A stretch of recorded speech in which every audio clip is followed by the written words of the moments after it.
Welcome to our Week 13 Survivor Show.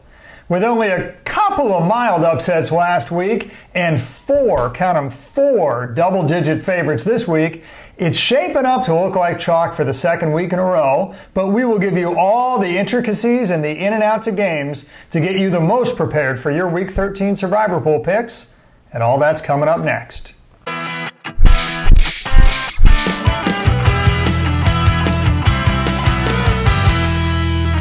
Hello everyone, I'm Gary Kurtzman. And I'm Eric Lee, and we are the Fantasy Football Consultants. Gary, I cannot believe how quickly this NFL season is going by. God, it's already Week 13. Yeah, Week 12 was a lot of fun. I have to just comment about my favorite play in Week 12. It was actually in the Cleveland Brown game, and David Njoku caught a pass on the 3-4 yard line, and he leaps toward the end zone from the 4-yard line. He gets caught, almost ready to get body slammed by the defender, and then all the linemen shove him all the way into the end zone for the touchdown. It counts. It counts. Oddly enough, it wouldn't count in college, but it counts in the pros. You wouldn't think of football having assists like basketball has an assist, but give an assist to all the linemen out there. Absolutely. And Njoku, I mean, people forget he was a power forward in basketball, so he gets the block out, he gets the push, he's got that kind of a skill set. But that was an awesome play. Well, cool. All our top 5 picks, as you mentioned, were winners last week. Let's see if we can do it again this week. So, in Survivor Week 13, who are our top 5 picks you should be making in your Survivor pool? Gary, the number 1 is the Green Bay Packers. I feel like a bartender. Last call if you want to use Green Bay in your Survivor pool. Would you have to be drunk to do it, though? Because usually that's the patron's role. But anyway, never mind. Took the analogy too far. Yeah. So, Green Bay's been up and down this year. It's time to go back up because who do they face? The Arizona Cardinals. Yeah. Gary, I've asked you before, is Green Bay in San Francisco? No. If not, Arizona can't win. Arizona It hurts me as a Niner fan. I know, that's why I said it. Arizona is 0-9 against the rest of the league that's not San Francisco. But it's worse than that. They are horrible on the road, Gary. They are, not counting at San Francisco, they're 0-4 in the season, and they know how to lose. They don't just lose on the road. They lose in grand style by 10 points, 12 points, 34 points, and 35 points. This is a bad team with a bad defense, especially against the run. And by the way, Aaron Jones looks pretty good as the Green Bay Packers running back. What do you think about this game? Well, I mean, I think it's pretty simple, really. I mean, let's think. Arizona has got a bottom 6 defense. Now, coming into the season, most people thought Arizona's defense was pretty darn good, just based on how they finished the year last year. Doesn't change the fact that they stink this year. Okay, we can get the reasons why, but for now, they have an even worse offense. They have literally the worst offense in the NFL. So their bottom 6 defense is actually better than their. There's nothing Arizona's doing well this year. And by the way, all those statistics include, Byron Leftwich, all the improvements he's making on it. They're still the worst. So look, here's the deal. Packers, here's what's going to happen. They've discovered their running game. Mike McCarthy finally got religion into starting Aaron Jones, which means they're going to get up on Arizona. That's for sure. Right, probably via the pass, and then they're just going to run the ball down their throats, and Arizona is very susceptible to the run. Aaron Jones has proven to be very, very quality for Green Bay. Bottom line is they're literally going to run away with this game.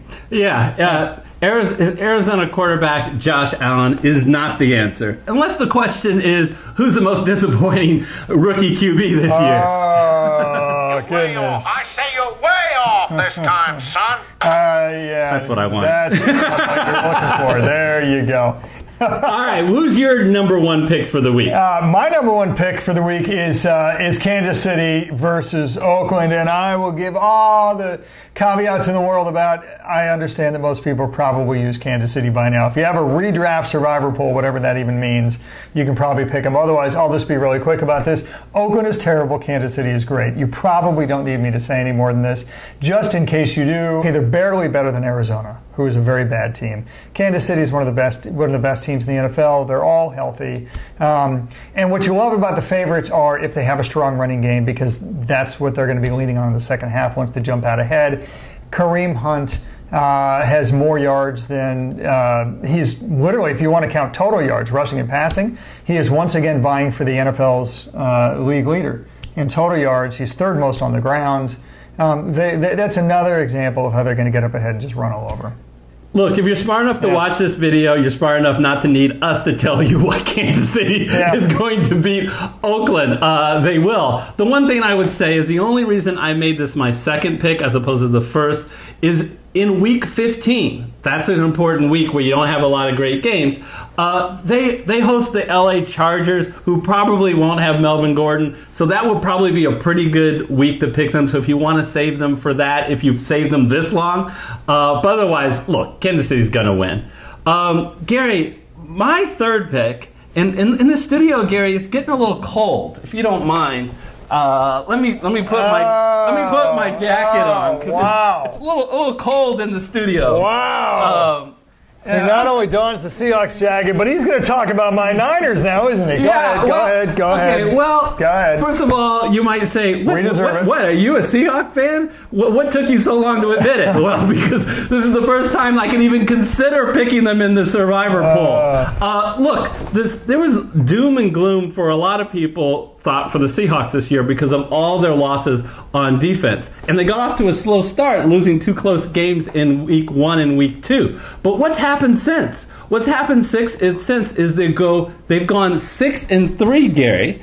And those 3 losses, well, unlike the song, the Seahawks don't love LA. They lost all 3 of their losses since the first 2 weeks it's against LA teams.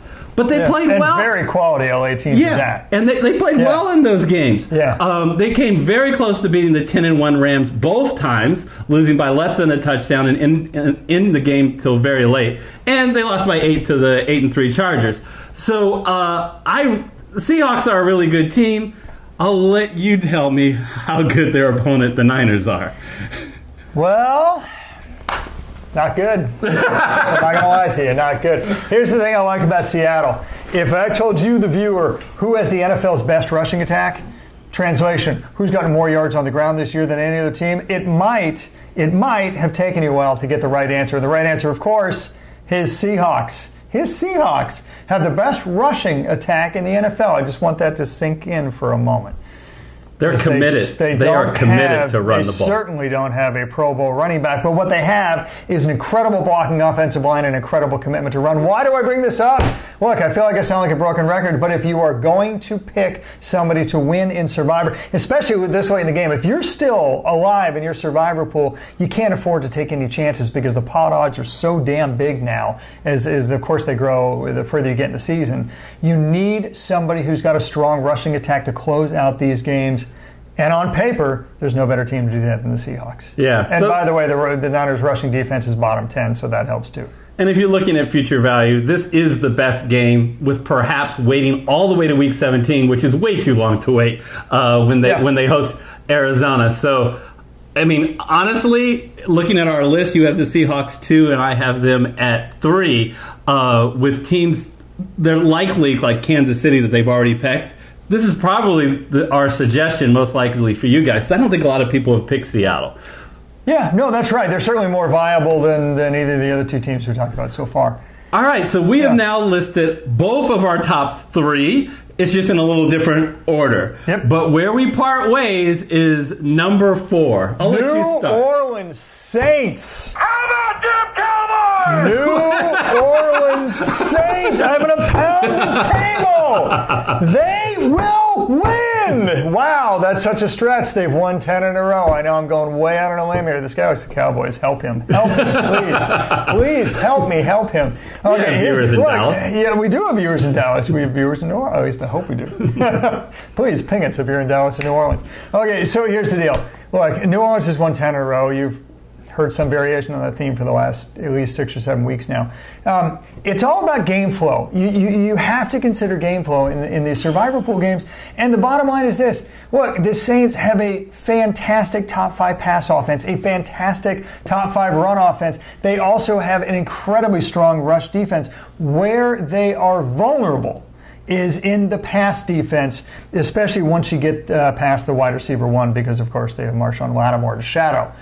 That's Dallas's weakness. They're in no position to take advantage of New Orleans' weakness. Even with Amari Cooper, Dallas has a bottom 10 pass offense.